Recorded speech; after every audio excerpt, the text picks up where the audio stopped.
اللہ وبرکاتہ. لا حول ولا قوة الا باللہ العلی العظیم. حسبنا اللہ ونعم الوکیل نعم المولا ونعم النصیر. اعوذ باللہ من الشیطان الرجیم. بسم اللہ الرحمن الرحیم. الحمد للہ رب العالمین بارئ الخلائق اجمعین. ثم الصلاة والسلام على حبیبہ ونبیہ وحافظ سرہ ومبلغ رسالاته سیدنا ومولانا ابی القاسم محمد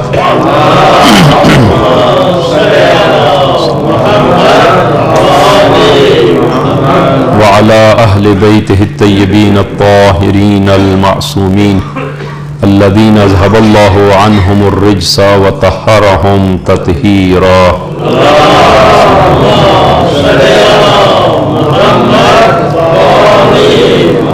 اللہم صل علی محمد وآل محمد.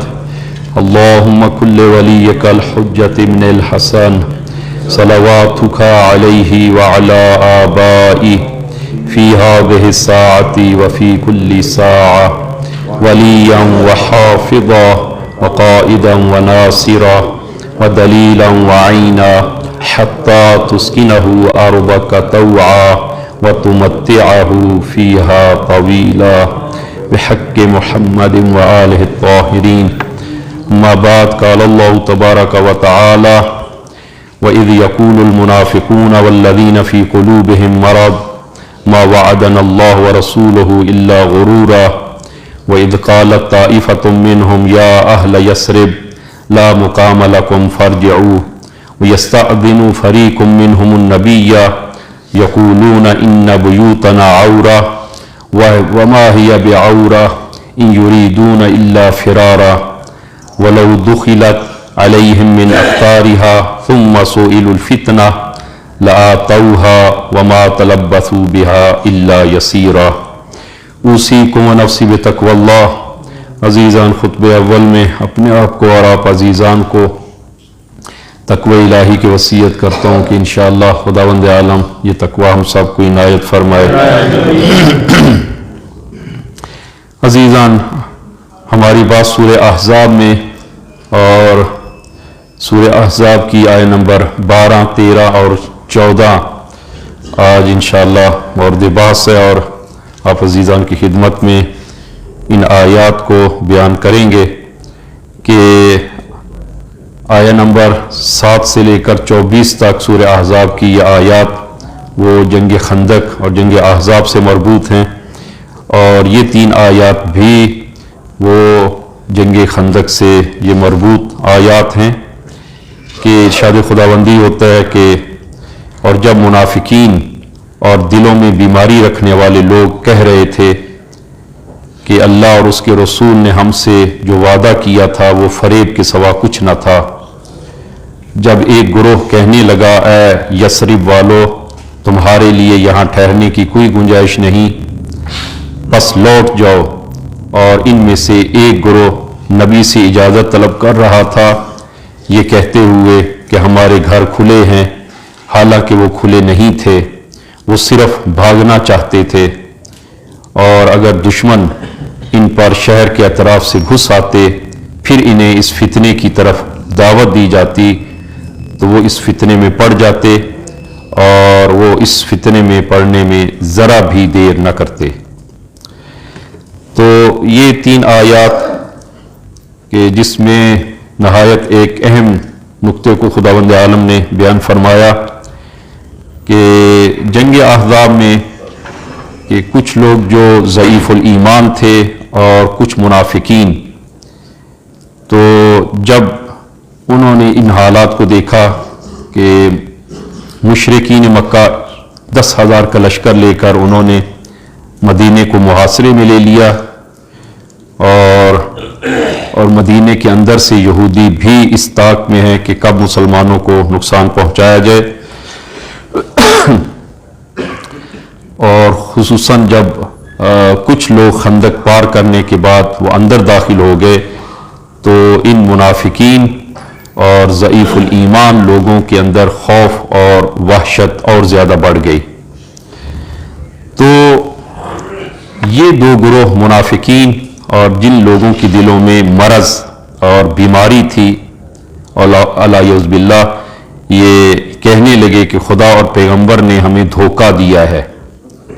کیوں؟ اس لیے کہ جب خندق کی کھدائی کا کام شروع ہوا اور رسول گرامی اسلام نے پہلی ضرب، جب آپ نے خندق کی کھدائی میں پہلی ضرب ماری اور وہ پتھر پر لگی تو پتھر سے چنگاریاں اٹھی، تو آپ نے فرمایا کہ میں دیکھ رہا ہوں کہ بڑی بڑی بادشاہتیں وہ نابود ہو رہی ہیں، یعنی رسول گرامی اسلام نے فتح و کامرانی کی نوید سنائی۔ تو ابتدائے خندق میں رسول گرامی اسلام نے جب فتح کی اور کامیابی کی نوید سنائی، اور ابھی کے حالات جب ان منافقین اور ضعیف الایمان لوگوں نے دیکھا کہ مشرکین 10,000 کا لشکر لے کر وہ مدینہ کو محاصرہ کیے ہوئے ہے، تو یہ لوگ وہ کہہ اٹھے کہ خدا اور اس کے رسول نے جو ہم سے وعدہ کیا تھا یہ سب فریب تھا، اور نعوذ باللہ یہ جھوٹے وعدے تھے، اور ہمیں تو رسول خدا نے، خدا اور اس کے رسول نے ہمیں وہ برباد کر دیا۔ تو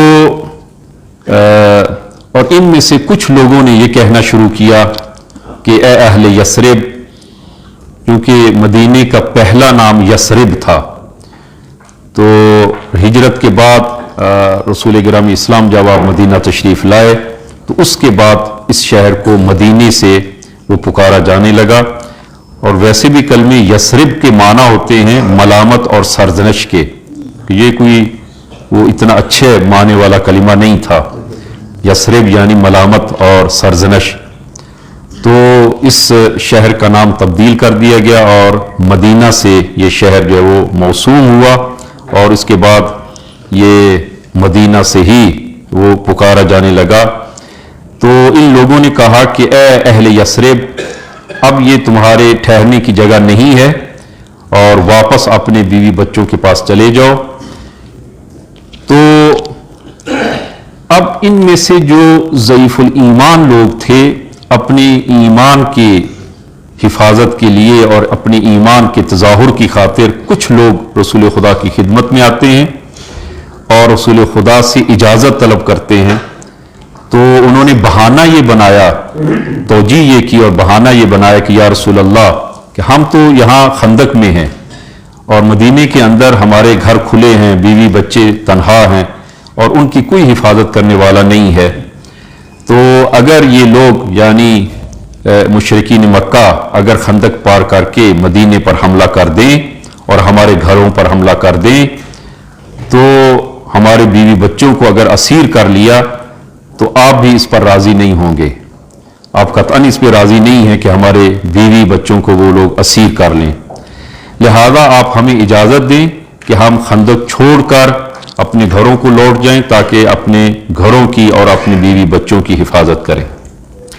یہ ان لوگوں نے بہانہ اور یہ توجیہ کی اور رسول خدا سے اجازت چاہی، تو خداوند عالم ان کی اس بہانے اور توجیہ کی حقیقت کو آشکار فرماتا ہے اور فرمایا کہ یہ لوگ جھوٹ بولتے ہیں، ایسا نہیں ہے کہ ان کے گھر بے حفاظت ہوں اور بیوی بچے ان کے وہ تنہا اور کوئی ان کی حفاظت کرنے والا نہ ہو، یہ جھوٹ بولتے ہیں اور یہ اس بہانے سے فرار کرنا چاہتے ہیں اور خندق کو چھوڑنا چاہتے ہیں۔ جو ان آیات میں اہم ترین نقطہ آپ عزیزان کی خدمت میں آج وہ بیان کرنا ہے کہ عزیزان گناہ برا ہے، گناہ ایک معنی وسیع ہے، خدا اور رسول کی نافرمانی گناہ ہے۔ اب رسول خدا نے حکم دیا ہے خندق میں رہنے کا، کہ جو مدینے کے چاروں اطراف میں یہ خندق کھودی گئی تھی، تو اب یہ لوگ خندق کو چھوڑنا چاہ رہے ہیں، خدا اور رسول کی نافرمانی کرنا چاہ رہے ہیں، تو خدا اور رسول کی نافرمانی گناہ ہے۔ لیکن اس گناہ کے پیچھے اس گناہ کو وہ لوگ کیا کرتے ہیں؟ توجیہ کرتے ہیں۔ گناہ برا ہے لیکن توجیہ گناہ وہ اس سے بھی بدتر ہے، خدا را انسان سے اگر گناہ سرزد ہو جاتا ہے تو گناہ کی توجیح نہ کرے. گناہ کی توجیح سے مراد یہ ہے کہ گناہ کو وہ ایسا رنگ و روغن ملنا، گناہ کو ایسا رنگ آلود کر دینا اور ملون کر دینا کہ جس سے گناہ کی ظاہری زشتی اور ظاہری برائی اس سے چھپ جائے.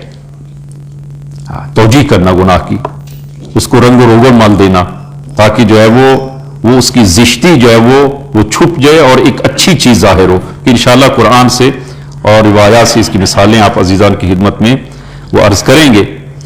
من جملہ ایک مثال جو ہے وہ آپ ملاحظہ فرمائیں، جنگ تبوک. جنگ تبوک خود مدینے سے تبوک جو ہے وہ بہت زیادہ فاصلہ ہے، طولانی سفر ہے. تو اگرچہ یہ جنگ پیش نہیں آئی جو درگیری اور اس میں رومیوں کے ساتھ یہ جنگ تھی، تو لیکن بعض لوگوں نے جنگ میں جانے سے فرار کرنے کے لیے بہانے بنائے. آپ ملاحظہ کریں کس قسم کے بہانے، کہ جب رسول خدا نے حکم دیا ہے کہ جنگ کے لیے جائیں تو اب جو نہیں جانا چاہ رہا، کیونکہ اب جنگ میں نہ جانا پھر رسول خدا کے حکم کے بعد اب جنگ میں نہ جانا گناہ ہے، معصیت ہے. اب اس معصیت کو انہوں نے کیا رنگ دیا، اور وہ رنگ دے کر رسول خدا سے اجازت مانگ رہے ہیں کہ ہمیں آپ جانے سے معاف فرمائیں اور تاکہ ہم جنگ میں نہ جائیں. کیوں؟ ان میں سے بعض لوگ کہتے ہیں قرآن نے سورہ توبہ آیہ نمبر 49 فرمایا کہ وَمِنْهُمْ مَنْ يَقُولُ لُؤْذَنْ اِذَنْ لِي وَلَا تَفْتِنِّي أَلَا فِي الْفِتْنَةِ سَقَطُوا وَإِنَّ جَهَنَّمَ لَمُحِيطَةٌ بِالْكَافِرِينَ. ان میں سے ایک نے کہا یا رسول اللہ، رومیوں کے جنگ میں جانے کی مشکل یہ ہے کہ جب ہم روم میں جنگ کے لیے جائیں گے تو روم کی خواتین کو دیکھ کر، خوبصورت خواتین کو دیکھ کر کہیں ایسا نہ ہو کہ میں گناہ میں مبتلا ہو جاؤں، اور آپ نہیں چاہتے کہ میں گناہ میں مبتلا ہوں، لہذا آپ مجھے اجازت دیں کہ میں جنگ میں نہ جاؤں تاکہ گناہ میں مبتلا نہ ہوں. یہ بہانہ جنگ سے فرار کے لیے، یہ بہانہ قرآن نے سورہ توبہ آیہ نمبر 49 میں وَمِنْهُمْ مَن يَقُولُ، ان میں سے ایک نے یہ کہا اِذَنْ لِي، یا رسول اللہ مجھے اجازت دیں اور تاکہ میں جنگ میں نہ جاؤں، وَلَا تَفْتِنِّي، اور مجھے فتنے میں نہ ڈالیں، مجھے فتنے میں نہ ڈالیں، کیونکہ اگر میں جنگ میں جاؤں گا اور وہاں وہ ان خواتین کو اگر میری نگاہ پڑے گی میں فتنے میں مبتلا ہو جاؤں گا. قرآن کیا فرماتا ہے آگے؟ خداوند عالم فرمائے الا فی الفتنۃ سقطوا، دیکھو یہ فتنے میں پڑ چکے ہیں، یہ فتنے میں ہیں، اور جہنم نے ان کافروں کو یقیناً گھیر رکھا ہے. وَإِنَّ جَهَنَّمَ لَمُحِيطَةٌ بِالْكَافِرِينَ. جنگ سے فرار کے لیے بہانہ گیری کی ہے، اور کیسا بہانہ کیا ہے؟ یعنی ظاہری طور پر آپ دیکھیں گے کہ بہانہ بڑا اچھا سا ہے، ظاہری طور پر بڑا خوبصورت بہانہ ہے. اچھا، دوسرا ملاحظہ فرمائیں کہ اسی طرح جو ہے وہ صلح حدیبیہ میں بہانے کیے گئے، وہاں پر بھی اس قسم کے جو ہے وہ بہانے جو ہے وہ بنائے گئے اور توجیہ کرنا جو ہے وہ شروع کی. اور خداوند عالم ان بہانوں اور ان کی توجیہوں کی حقیقت کو خداوند عالم نے اسی آیت، یعنی جو ابتدا میں ہم نے آیہ مبارکہ تلاوت کی ہے کہ سورہ احزاب کی آیہ نمبر 14 میں آپ ملاحظہ فرمائیں کہ یہ فقط جنگ سے فرار کا ایک بہانہ ڈھونڈ رہے ہیں تاکہ جنگ سے فرار کریں، تاکہ اپنی جان بچائیں. تو خداوند عالم فرماتا ہے کہ وَلَوْ دُخِلَتْ عَلَيْهِمْ مِنْ أَقْطَارِهَا، اگر خدا نخواستہ یہ دشمن مشرکین مکہ اگر مدینہ میں داخل ہو جائیں، اور وہ مدینہ میں داخل ہو کر اور مدینہ کو اپنے قبضے میں اگر کر لیں، تو ایسی صورت میں یہی لوگ جو آج بہانہ بنا رہے ہیں سب سے پہلے جا کر یہ مشرک ہو جائیں گے اور ان میں داخل ہو جائیں گے، انہیں میں شریک ہو جائیں گے. یہ فقط جنگ سے فرار کا بہانہ ڈھونڈ رہے ہیں، وگرنہ ان کی حقیقت وہ یہی ہے کہ یہ چاہ رہے ہیں تاکہ اگر خدا نخواستہ یہ مشرکین اگر مدینہ میں داخل ہو جائیں اور مدینے پر اپنا قبضہ جما لیں، تاکہ وہ دوبارہ انہی شرک میں داخل ہو جائیں اور انہی کے ساتھ مل جائیں. حقیقت تو یہ ہے. لہذا عزیزان کہ یہ ایک بہت بڑا اہم مسئلہ ہے بہانہ گیری، توجیہ گری، توجیہ کرنا، بہانے کرنا. تو اس اعتبار سے یہ بحث جو ہے وہ آپ عزیزان کی خدمت میں وہ عرض کر رہے ہیں کہ گناہ کے مقابل میں، معصیت اور گناہ کے مقابل میں انسانوں کی تین قسمیں ہیں، تین ہی صورتیں بنتی ہیں. کچھ لوگ ایسے ہیں کہ جو معترف ہیں، معترف یعنی جن سے گناہ سرزد ہو گیا ہے، وہ گناہ کی توجیہ نہیں کرتے، وہ گناہ پہ کوئی بہانہ نہیں ڈھونڈتے کہ اب میں نے گناہ کیا اس کو توجیہ کی جائے، کوئی بہانہ اس پہ جائے وہ بنایا جائے. نہ، وہ اعتراف کرتے ہیں کہ ہم سے گناہ ہو گیا، ہم سے غلطی ہوگی، اور اس غلطی پر کوئی توجیہ نہیں کرتے، اور خداوند عالم سے وہ مغفرت وہ طلب کرتے ہیں، اور خدا کے سامنے بہانے اور توجیہ نہیں کرتے. وہ آپ ملاحظہ فرمائیں کہ دعائے کمیل آپ ہمیشہ شب جمعہ کو جو پڑھتے ہیں تو الفاظ پہ آپ غور فرمائیں کہ یہی لوگ جو معترف ہیں کس طرح خدا کے حضور اپنی گناہوں کا اعتراف کرتے ہیں. وَقَدْ أَتَيْتُكَ يَا إِلَٰهِي بَعْدَ تَقْصِيرِي، خدایا میں گناہ کرنے کے بعد تیری بارگاہ میں آیا ہوں، میں نے تقصیر کی ہے. وَإِسْرَافِ عَلَى نَفْسِي، اور اپنے اوپر ظلم کیا ہے میں نے. مُعْتَذِرًا، میں عذر پیش کرتا ہوں، معتذر ہوں، نادمن، اور میں نادم ہوں، منکسرن مستقیلا مستغفرن منیبا، میں مغفرت چاہتا ہوں، توبہ چاہتا ہوں. مقرن، میں اپنے گناہوں کا اقرار کرتا ہوں، اقرار کرتا ہوں، گناہوں کی توجیہ نہیں کرتا. مقرن مذعنا معترفا لا اجد مفرا مما كان مني ولا مفزعا اتوجه الیہ فی امری غیر قبول کا عذری. خدا میرے عذر کو قبول فرما، مجھ سے غلطی ہوگی، میں کوئی بہانہ نہیں بناتا، کوئی توجیہ نہیں کرتا، گناہ ہو گیا، نافرمانی ہوگی. دوسرا مناجات آپ مفتی الجنان میں ترجمے کے ساتھ یہ مناجات 15، 15 وہ مناجات امام زین العابدین صلوات اللہ وسلام علیہ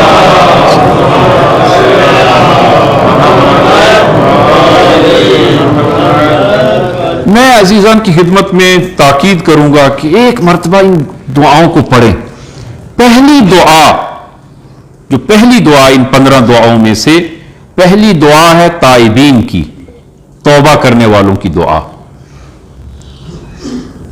اس میں جو الفاظ ہیں انسان غور سے آپ عربی پڑھیں، ساتھ ترجمہ اس کا پڑھیں کہ امام زین العابدین کس طرح وہ ہمیں توبہ کا دروازہ ہمارے لیے کھولتے ہیں، اور کس طرح وہ توبہ کے الفاظ ہیں. کس طرح انسان البتہ گناہ کے اعتراف خدا کے سامنے، ہاں لوگوں کے سامنے اعتراف نہیں، خدا کے سامنے اعتراف کرے انسان، توجیہ نہ کرے، اعتراف کرے. میں ایک دو جملے فقط ابتدائی جو ہے وہ کلمات، اور پوری اس وہ دعا کو اور مناجات کو، پہلی مناجات جو ہیں اس کو آپ جو ہے وہ ملاحظہ کیجئے گا کہ الہی البستنی الخطایا صوب مذلتی، خدایا میری خطاؤں نے مجھ کو ذلت کا لباس پہنا دیا ہے.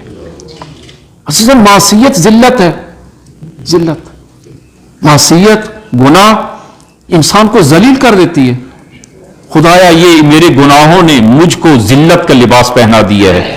وَجَلَّ التَّبَاعُدُ مِنْكَ لِبَاسَ مَسْكَنَتِي، اور تجھ سے دوری نے مجھ پر بے نوائی کا لباس اڑا دیا ہے. وَأَمَاتَ قَلْبِي عَظِيمُ جِنَایَتِي، اور میرے عظیم گناہوں نے میرے دل کو مردہ کر دیا ہے. گناہ انسان کو مردہ کر دیتا ہے، اس کا دل مردہ ہو جاتا ہے. خدایا ان بڑے بڑے گناہوں نے میرے دل کو مردہ کر دیا ہے. فَأَحْيِهِ بِتَوْبَةٍ مِّنْكَ، خدایا تو اسے توبہ کے ذریعے زندہ کر دے. خدایا میں توبہ کرتا ہوں.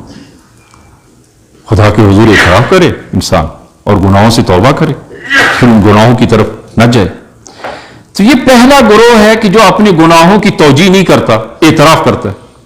دوسرا گروہ منکر، جو سرے سے انکار کرتا ہے، سرے سے انکار، گناہ کیا ہے، معصیت کی ہے، لیکن کہتے ہیں میں نے کچھ نہیں کیا، میں نے کوئی گناہ نہیں کیا. وہ اپنے گناہ کو گناہ نہیں سمجھتا، گناہ نہیں سمجھتا، وہ صاف جو ہے اس کا انکار کرتا ہے. تو یہ خود اس اس گروہ کا انجام جو ہے وہ واضح اور روشن ہے۔ تیسرا گروہ جو ہے وہ جو ہمارا زیادہ مورد بحث ہے وہ توجیہ گر، گناہ کرتا ہے، گناہ کی توجیہ کرتا ہے، گناہ کے عنوان کو بدل دیتا ہے، کیونکہ اگر وہی عنوان باقی ہو پھر تو وہ صاف صاف وہ گناہ ہے، لیکن اس کے عنوان کو بدل دیتا ہے۔ عنوان جب بدل جائے گا خوب نتیجہ کیا ہوگا کہ نہ یہ گناہ نہیں ہے۔ اور اس کے برے اثرات کیا ہیں کہ جب انسان ایک گناہ کے عنوان کو ہی بدل دے، کہ انشاءاللہ مثالیں عرض کریں گے، گناہ کے عنوان کو ہی بدل دے تو ایسی صورت میں وہ اپنے گناہوں کے اعتراف بھی نہیں کرے گا، خدا کے حضور توبہ بھی نہیں کرے گا، اور انسان کی اصلاح بھی نہیں ہو سکے گی، اور انسان اسی طرح ان گناہوں میں آگے بڑھتا چلا جائے گا۔ توجیہ گر مثلا جو ہے وہ کہ عنوان بدلنے سے مراد جو ہے وہ یہ کہ یہ شخص قبول نہیں کرتا کہ میں نے وہ رشوت لی ہے، نہ کہتے میں نے رشوت نہیں لی، یہ تو ہدیہ ہے۔ رشوت کے عنوان کو بدل دیا ہدیے سے، نہ یہ رشوت نہیں ہے، یہ ہدیہ ہے۔ خوب جب ہدیہ ہے خوبی صورت میں جو ہے وہ میرے لیے درست ہے۔ رشوت حرام ہے، ہدیہ تو حرام نہیں ہے، عنوان کو بدل دیا۔ اسی طرح ربا حرام ہے اسلام میں، ربا خدا اور رسول کے ساتھ جنگ ہے، لیکن ربا کھاتے ہیں، لیکن کہتے ہیں کہ یہ ربا نہیں ہے، یہ تو ایک معاملہ ہے، ایک معاملہ ہے۔ میں نے آج جو ہے وہ پیسہ دیا ہے، 1 لاکھ دیا ہے، اور جو ہے وہ 1 سال کے بعد جو ہے وہ میں بالآخر جو ہے وہ میرا پیسہ وہ صرف ہو رہا ہے، وہ استعمال کر رہا ہے، تو لہذا 1 لاکھ دیا ہے، 1.5 لاکھ اس سے لوں گا، تو ایک تو معاملہ ہے، ایک چیز میں نے بیچی ہے، ایک چیز خرید رہا ہوں، معاملہ، اس کو معاملے کو عنوان دے دیا، عنوان بدل دیا۔ یہ توجیہ ہے، گناہوں کی توجیہ نہ کی جائے، عنوان کو نہ بدلا جائے۔ اسی طرح جو ہے وہ انسان کو معلوم ہے کہ تہمت حرام ہے، غیبت حرام ہے، خوب عنوان کو بدل دیا جاتا ہے کہ نہ میں غیبت نہیں کر رہا، میں تو حقیقت کو بیان کر رہا ہوں۔ عزیزاً غیبت ہوتی ہی وہی چیز ہے کہ جو دوسرے مومن بھائی کے اندر وہ عیب موجود ہے، اور اس عیب کو جس کو وہ ظاہر کرنے کو ناپسند کرتا ہے میں کسی دوسرے کے ہاں نقل کروں، یہی تو غیبت ہے۔ لیکن ہم جو ہے وہ اس کے عنوان کو بدل دیتے ہیں کہ نہ جناب میں غیبت نہیں کر رہا ہوں، میں تو حقیقت کو بیان کر رہا ہوں، میں تو اس کے منہ پر بھی بیان کرنے کے لیے تیار ہوں، میں اس کے منہ پہ بیان کرتا ہوں۔ عزیزان یہ منہ پر بیان کرنا یہ سے غیبت سے بڑا گناہ ہے، عنوان کو نہ بدلا جائے۔ لہذا یہ لوگ قبول نہیں کرتے کہ میں نے لوگوں کا مال کھایا ہے، کہتے نا میں نے لوگوں کا مال نہیں کھایا، میں نے اپنا مال کھایا، یہ میرا حق ہے، میں نے اپنے حق کو کھایا ہے۔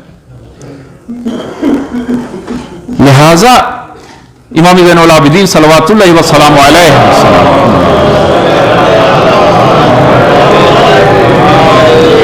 ایاک والابتہاج بالذنب فإن الابتہاج بہ اعظم من رکوبہ، فرمایا گناہ پر خوشحال نہ ہو، گناہ پر خوشحال ہونے سے ڈرو، کیونکہ گناہ پر خوشحال ہونا گناہ کرنے سے زیادہ بدتر ہے اور اس سے بڑا گناہ ہے۔ گناہ کے عنوان کو جو ہے وہ تبدیل نہ کیا جائے۔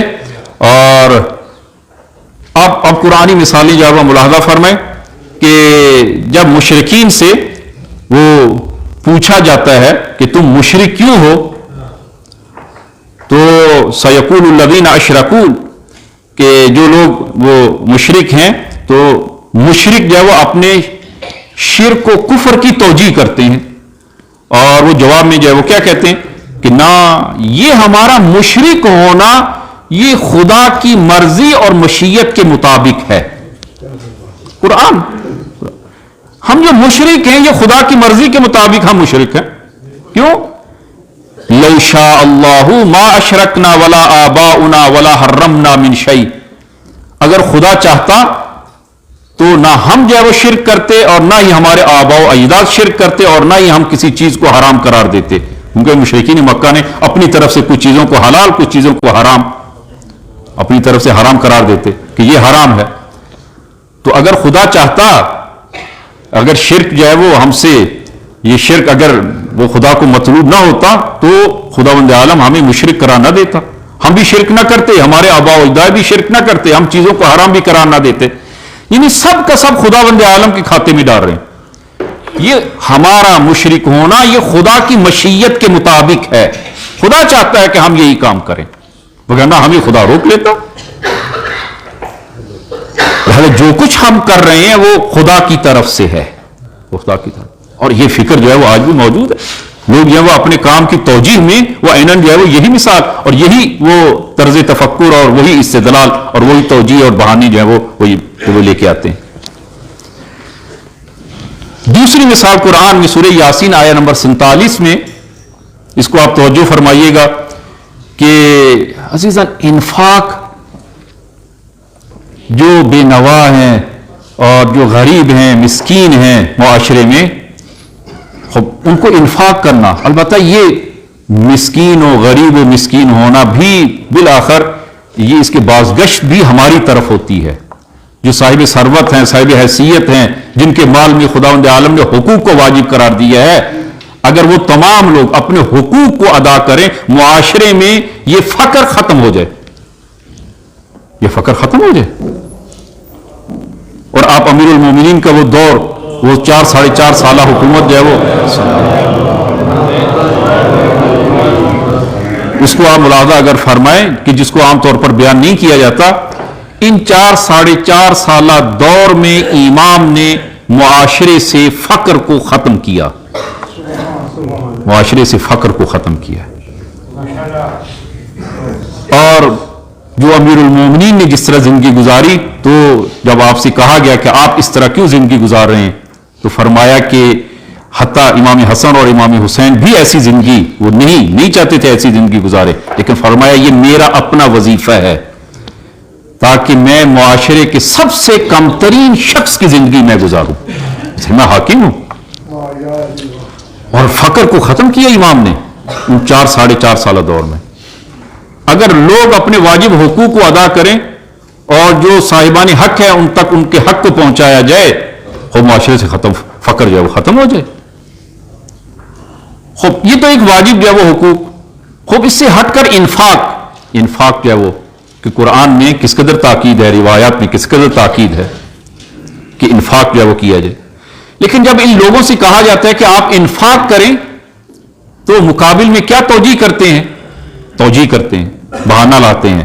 اور قرآن نے اس کو ذکر کیا، سورہ یاسین آیہ نمبر 47 کو آپ ملاحظہ کریں. وَإِذَا قِيلَ لَهُمْ أَنفِقُوا مِمَّا رَزَقَكُمُ اللَّهُ، جب ان سے کہا جاتا ہے کہ خداوند عالم نے جو تمہیں رزق دیا ہے، جو خدا نے تمہیں رزق دیا ہے اسی میں سے کچھ انفاق کرو، تو وہ جواب میں کہتے ہیں قَالَ الَّذِينَ كَفَرُوا، وہ لوگ کہ جو کافر ہیں اور جو منافق ہیں وہ کہتے ہیں قَالَ الَّذِينَ كَفَرُوا لِلَّذِينَ آمَنُوا، یہ کافر اور منافق ایمان والوں سے کہتے ہیں کہ أَنُطْعِمُ مَن لَّوْ يَشَاءُ اللَّهُ أَطْعَمَهُ، کیا کہ ہم ان کو اطعام کریں کہ اگر خدا چاہتا تو خود ان کو اطعام کر دیتا، تو ہم ان کو اطعام کریں. یعنی خدا جن کو اطعام نہیں کرنا چاہتا اور خدا نے جن کو اطعام نہیں کیا، تو جب خدا چاہتا ہے کہ وہ اسی طرح فقر میں رہیں تو پھر ہم کیوں انفاق کریں، یہ تو خدا چاہتا ہے کہ وہ فقر میں رہیں، تو ہم خدا کی مرضی کے خلاف تو نہیں کریں گے کہ خدا چاہتا ہے کہ نعوذ باللہ کہ وہ فقر میں رہیں اور ہم جو ہے وہ ان کو انفاق کریں. نا، یہ خدا کی مشیت یہی ہے کہ وہ فقر میں رہیں، لہذا ہم ان کو انفاق نہیں کریں گے جن کو خدا خود فقیر رکھنا چاہتا ہے. یہ توجیہ اور بہانہ کہ خداوند عالم فرماتے ان انتم الا فی ضلال مبین، تو بس یہ لوگ صریح اور واضح گمراہی میں مبتلا ہیں. یہ گمراہی توجیہ جو ہے وہ کی جاتی ہے. لہذا عزیزان کہ جو شخص ہے وہ گند میں ہے، کثافت میں ہے، اگر وہ اپنے آپ کو کہے کہ میں چمن میں ہوں، باغ میں ہوں، لالہ زار میں ہوں، تو اگر اس سے بڑھ کر جو اور کوئی گمراہی نہیں ہو سکتی. جو عنوان کو ہی بدل دیتا ہے کہ قرآن نے سورہ کہف آیہ نمبر 103 اور 104 میں ارشاد فرمایا قل هل ننبئكم بالاخسرین اعمالا الذین ضل سعیهم فی الحیاۃ الدنیا وهم یحسبون انهم یحسنون صنعا، کہ کہہ دیجئے کیا ہم تمہیں بتائیں کہ اعمال کے اعتبار سے وہ نامراد لوگ کون ہیں اعمال کے لحاظ سے جن کے اعمال برباد ہیں وہ لوگ کون ہیں؟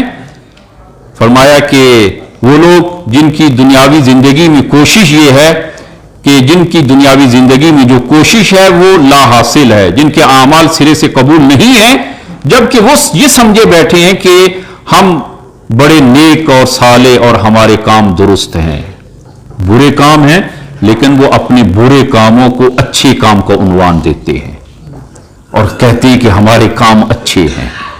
فرمایا کہ یہ لوگ نامراد ہیں قیامت کے دن، ان کے اعمال برباد ہیں۔ عنوان کو نہ بدلا جائے، جو حقیقت ہے اس کو جو ہے وہ قبول کیا جائے کہ امام صادق صلوات اللہ وسلام علیہ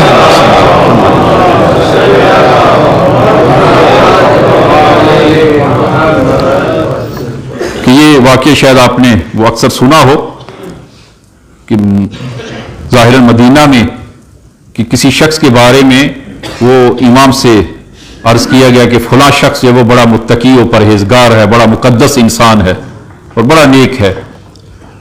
تو امام نے جو ہے وہ چاہا کہ بالآخر اس کو دیکھا تو جائے نزدیک سے، اس کے اعمال ہیں کیا، اس کے اعمال کیا ہیں۔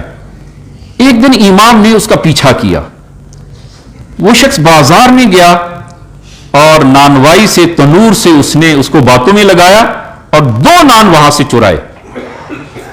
پھر آگے وہ میوہ فروش اور پھل فروٹ کی دکان پہ گیا اور اس کو باتوں میں لگایا اور 2 انار وہاں سے چرائے۔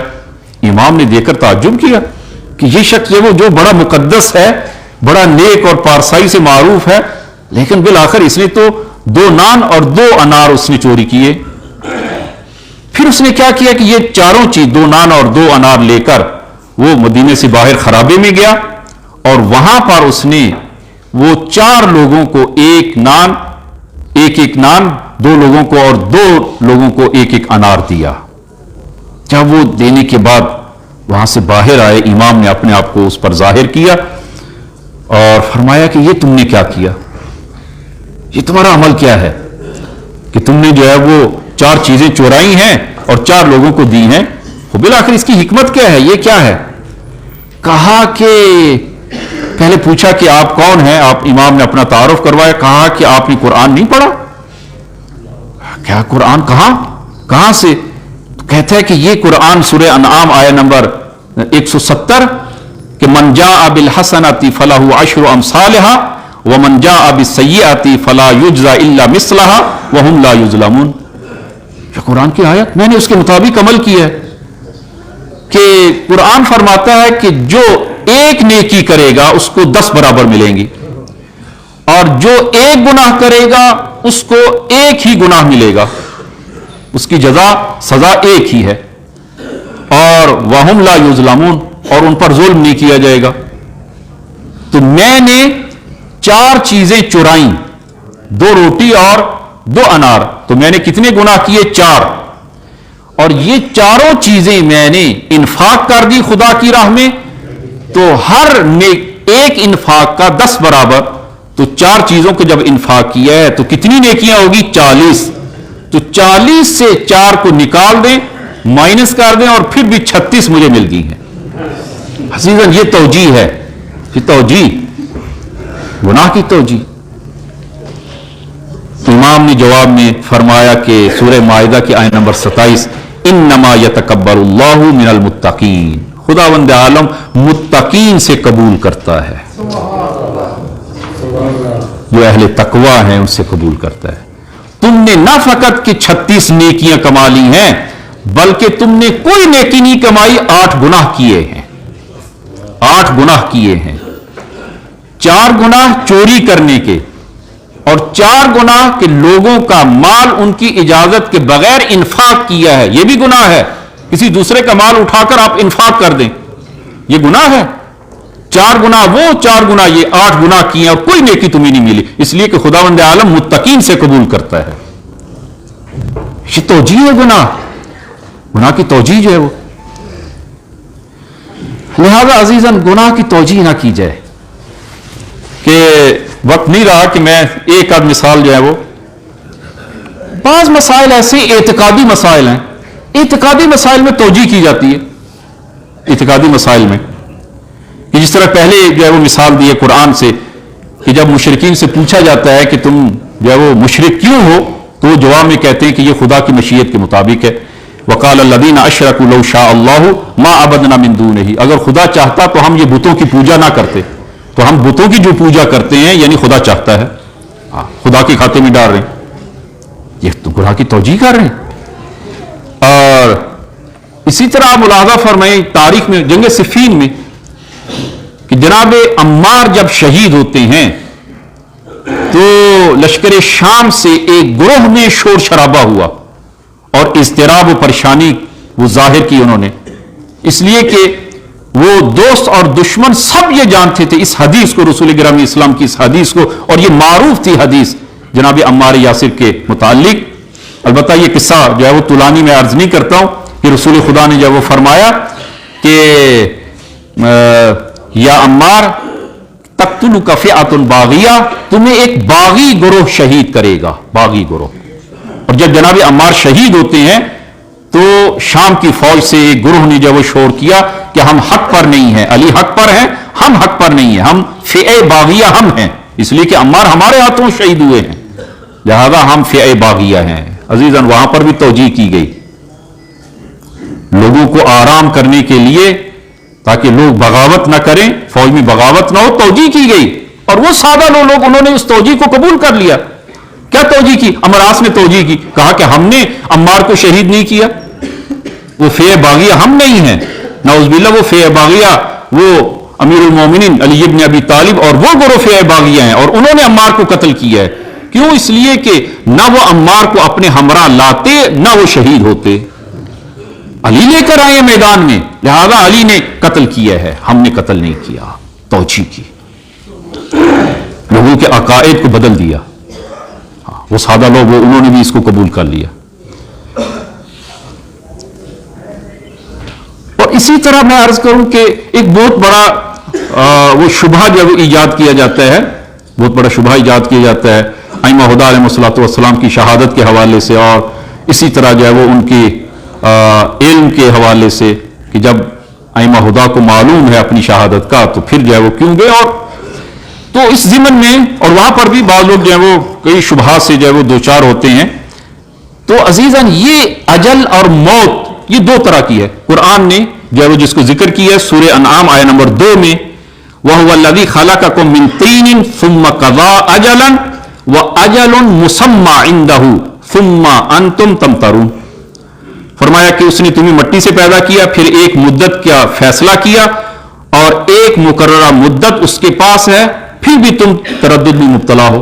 دو قسم کی اجل یہاں اس آیہ مبارکہ میں ذکر ہوئی ہے، دو مرتبہ اجل کا ذکر ہے. ایک جو ہے وہ ثم قضا اجلا واجل مسمى، دو اجل. عزیزاً ایک اجل مسمى جس کو کہا جاتا ہے اجل محتوم، اجل حتمی موت، اور ایک ہے اجل غیر حتمی، اجل معلق اور غیر حتمی. کہ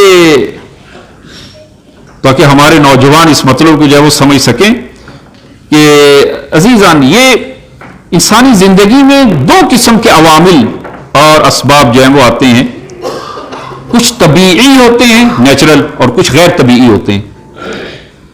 تو انسان بھی ایک مشین کی طرح ہے، اور خداوند عالم نے خود انسان کو جو ہے وہ خلق کیا ہے. تو جس طرح دوسرے جو ہے وہ دنیا میں آپ ملاحظہ کریں کہ جو ایک مشین بناتا ہے جو شخص، تو بالآخر اس کی ایک گارنٹی دیتا ہے کہ یہ مشین جو ہے وہ اس کی وہ مدت زندگی جو ہے وہ 10 سال ہے، 15 سال ہے، 20 سال ہے، وہ یہ گارنٹی دیتے. تو ممکن ہے کہ اگر کوئی عوامل اور اسباب دوسرے غیر طبیعی اسباب پیش نہ آئیں تو وہ مشین 20 سال تک کام کرے، لیکن ممکن ہے کہ کچھ اس میں فالٹ کوئی اور غیر وہ طبیعی عوامل جو ہیں وہ اس میں پیدا ہو جائیں اور نتیجتاً جو ہے وہ مشین 5 سال سے زیادہ نہ چلے.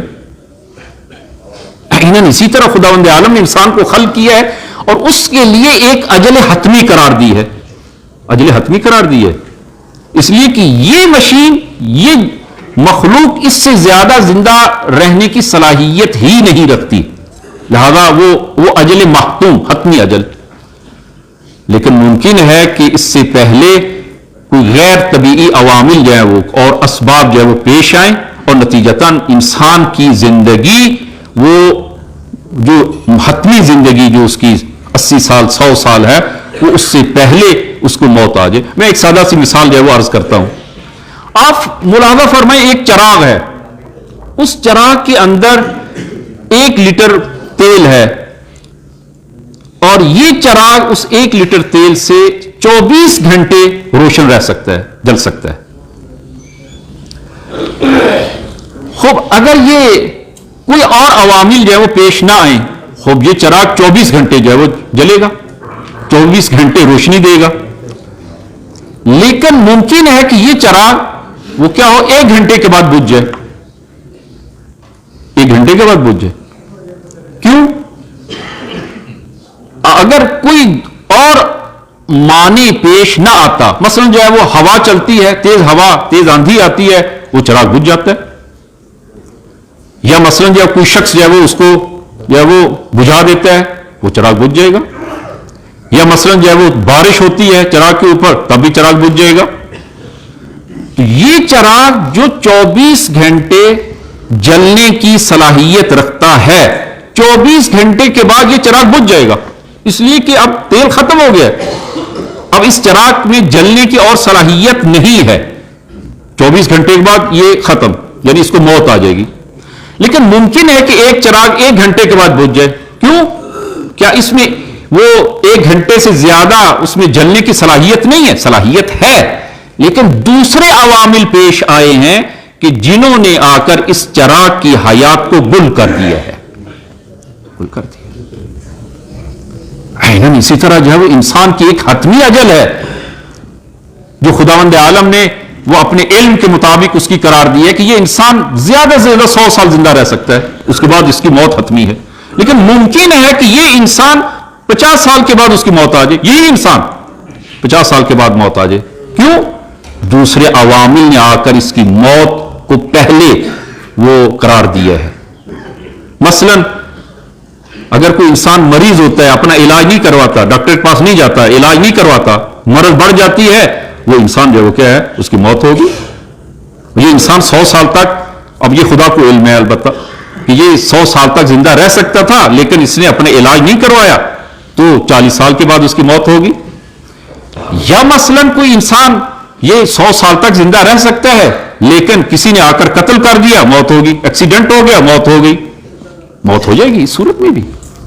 لیکن اس کا مطلب یہ نہیں ہے کہ یہ اس میں وہ اس کو تقدیر الہی میں ڈال دیا جائے. خدا کی تقدیر یہی تھی کہ مثلا جو ہے یہ 40 سال زندہ رہتا, اور جس طرح کی جو ہے وہ یہ تاریخ میں لوگوں کو گمراہ کرنے کے لیے عیناً جو ہے وہ یہی حربے اختیار کیے گئے, توجیہ کی گئی, توجیہ کی گئی. واقع کربلا کے بعد جب یہ قافلہ کوفہ پہنچتا ہے تو ابن زیاد تخت پر, مست تخت پر بیٹھا ہے, سر مقدس ابا عبداللہ تخت کے کنارے وہ رکھا ہے, اور اس نے زخمی زبان دیا اور وہ کہتا ہے الحمدللہ الذی فضحکم وقتلکم واکذب احدوثتکم. آپ دیکھیں کہ کس طرح توجیہ کی جاتی ہے کہ خدا کی حمد ہے کہ جس نے نعوذ باللہ آپ کو رسوا کیا اور آپ کو قتل کیا, خدا کے کھاتے میں ڈالا, آپ کو قتل کیا اور تمہارے جھوٹ کو آشکار کیا, نعوذ باللہ تمہارے جھوٹ کو آشکار کیا, خدا کے کھاتے میں ڈال دیا. اور اسی طرح جناب امام زین العابدین کو جب زخمی زبان لگایا تو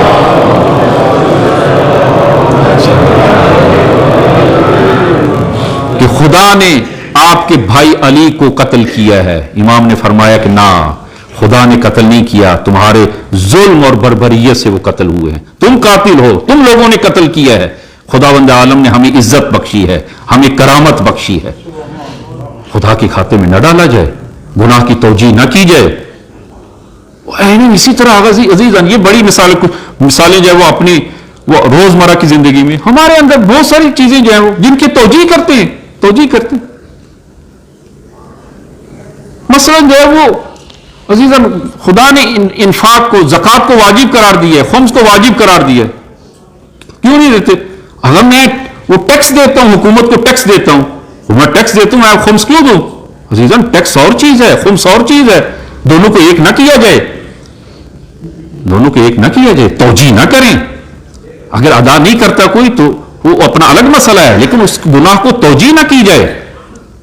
توجیہ ہے گناہ سب سے بڑا گناہ ہے کہ انسان جو ہے وہ گناہ کے عنوان کو جو ہے وہ بدل دیتا ہے، کہ وہ جس طرح پہلے جو وہ عرض کیا ہے، وہ جھوٹ کو، تہمت کو وہ حقیقت کا بیان جو ہے وہ قرار دیا جائے، ربا کو معاملہ قرار دیا جائے، عناوین کو جو ہے وہ نہ بدلا جائے، کہ انشاءاللہ۔ اور اس آیہ مبارکہ میں یہ آیہ نمبر 12-13 سورہ احزاب میں، کہ ان لوگوں نے وہ بہانہ گیری کی جنگ سے فرار کرنے کے لیے، اور اس کے لیے انہوں نے اپنے اس گناہ کی توجیہ کے طور پر کہا کہ ہمارے گھر جو ہیں وہ خالی ہیں اور ہمیں اجازت دی جائے تاکہ ہم اپنے گھروں کی جا کر حفاظت کریں۔ خداوند عالم فرماتا ہے کہ یہ سب کے سب بہانے کر رہے ہیں اور یہ فقط اور فقط فرار چاہتے ہیں۔ عزیزاً خدا اور رسول کے حکم سے فرار نہ کیا جائے، خدا اور رسول کے حکم کی توجیحات نہ کی جائیں، کہ انشاءاللہ خداوند عالم ہم سب کو توفیق عنایت فرمائے۔ بسم اللہ الرحمن الرحیم، قل هو اللہ احد اللہ الصمد لم یلد ولم یولد ولم یکن لہ کفوا احد۔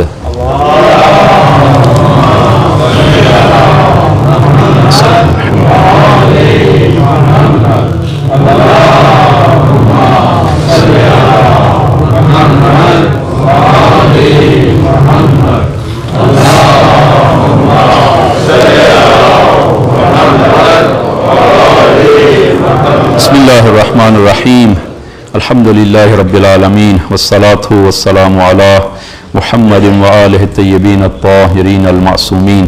اللہم صل علی محمد المصطفیٰ، اللہم صل علی علی المرتضیٰ، اللہم صل علی فاطمة الزہراء، اللہم صل علی الحسن المجتبیٰ، اللہم صل علی الحسین الشہید بکربلا، اللہم صل علی علی ابن الحسین، اللہم صل علی محمد ابن علی، اللہم صل علی جعفر ابن محمد، اللہم صل علی موسیٰ ابن جعفر، اللہم صل علی علی ابن موسیٰ الرضا، اللہم صل علی محمد ابن علی، اللہم صل علی علی ابن محمد، اللہم صل علی الحسن ابن علی، اللہم صل علی القائم المہدی، اللہم صل علی محمد وآل محمد وعجل فرجہم وسہل مخرجہم۔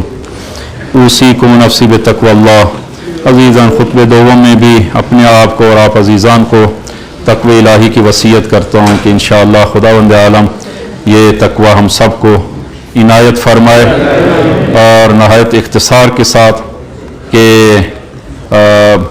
ایک توجیہ کو ہم نے جو وہ عرض کیا آپ عزیزان کی خدمت میں، اعتقادی یعنی اعتقادات میں انسان جو ہے وہ توجیہ سے کام لے، اور دوسرا فقط جو اشارہ کروں گا توجیہ اقتصادی، کہ وہ اشارہ پہلے بھی میں نے جو وہ عرض کر دیا ہے کہ انسان اقتصادی لحاظ سے توجیحات سے جو وہ کام لے، جو خمس واجب ہے، اور اس کو اس بہانے سے کہ چونکہ ہم حکومت کو ٹیکس ادا کرتے ہیں لہذا ہم خمس جو وہ کیوں ادا کریں، خب یہ ایسی توجیہ نہ کی جائے۔ اشعث بن قیس رات کی تاریکی میں امیر المومنین کی خدمت میں ایک زعفرانی حلوہ لے کر آتا ہے، اور نہج البلاغہ میں یہ تفصیلی جو ہے وہ بیان موجود ہے۔ تو امام نے فرمایا کہ کیا یہ صلہ ہے، صدقہ ہے، زکوٰۃ ہے؟ تو عرض کرتا ہے کہ نہ، یہ ان تینوں میں سے نہیں ہے۔ فرمایا کہ اگر یہ ان تینوں میں سے صلہ ہے، صدقہ ہے، زکوٰۃ ہے تو ہم اہل بیت پر جو یہ حرام ہے۔ تو کہتا ہے کہ یہ صلہ و صدقہ و زکوٰۃ نہیں ہے، پھر یہ کیا ہے؟ کہا ہدیہ ہے، ہدیہ ہے۔ تو امام سمجھ گئے، اس لیے کہ صبح اس کی تاریخ تھی کسی کیس میں، تو امام سمجھ گئے کہ یہ وہ اسی رشوت کو وہ ہدیے کی شکل میں وہ دینے کے لیے آیا ہے۔